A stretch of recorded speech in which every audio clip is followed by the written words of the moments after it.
In 60 years, most of the church officials say that Christianity could easily disappear from the very place where Christ founded his church.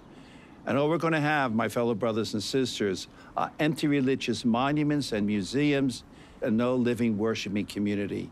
We cannot have that. We know the gospel was taken around the world and now it's coming back to Israel. From the time of the Messiah, 2,000 years ago, we see that there were always a small remnant of Christian groups who stayed here. Some of them went through a lot of persecution in order to keep a Christian presence in the land. But when we walk around the streets of Jerusalem, we see different groups of Christians who stayed here, preserved the holy sites. They never gave up. Some of them are ancient community and some of them are modern community. And one thing that they all had in common, they all believe in serving the Messiah here in Israel.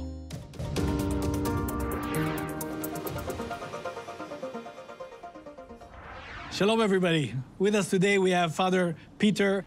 Father Peter served in Israel for 38 years, and it's a great honor having him on our show. Samuel, a real pleasure being on TBN with you. Yes, it's really an honor. Great honor. Father Peter, so you see your involvement in the Catholic Church and what's going on in Israel as a very important thing. Well, I'm a Brooklyn boy. And I came to the Holy Land in 1984. I had definitely a club, but I had a crazy lifestyle. I had a lot of money, a lot of girlfriends, fast cars, traveled around the world. And one day I just said, this is all there is in life. And I felt very empty inside. So I went to a Trappist monastery outside of Atlanta for 4 months on weekends, asking myself basic philosophical questions. And eventually, one of those days in the chapel, I picked up a book. It happened to be the Jerusalem Bible. I opened the page, and in the foreword is the beautiful Jerusalem cross. It was like an axe that just sliced me in two. Knelt down, started crying, and then I said, that's it. I sold everything I had, gave it to the poor, joined the Franciscans, and the rest is history. Now I'm working for God and his people, so I'm the happiest guy So let's talk about what you do in Israel. My main, I would say, job that I do have is basically the Franciscan Foundation for the Holy Land as president. And so what the foundation is doing is attempting to stem the Christian exodus. The problem is there has been, as we all know, an exodus from the Holy Land. Yes. So they're sort of caught in the middle, okay? And they have no world government, no world organizations helping them, and our Christians in general are leaving.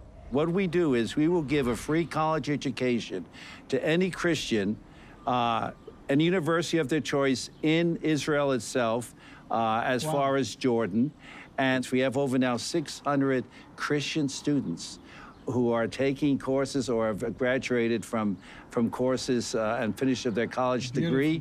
That's the only way to keep them here. That's right. They give them incentives and motivation. Can you tell us a bit more about different groups? I think most Christians today in the Holy Land, local Christians, local inhabitants, know that they've been here for centuries.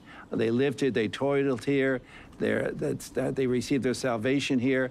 But I admire them, and I will always fight for them and do whatever I can for any Christian here in the Holy Land for any help that they need. Father Peter, Christian people are watching you from all over the world. Do you have a message from Jerusalem? Tell us what God puts on your heart. I think that what God is telling all of us, that we need to help our brothers and sisters in Christ. In 60 years, most of the church officials say that Christianity could easily disappear from the very place where Christ founded his church. And all we're going to have, my fellow brothers and sisters, are empty religious monuments and museums and no living worshiping community. We cannot have that. We have to maintain our Christian presence in the Holy Land.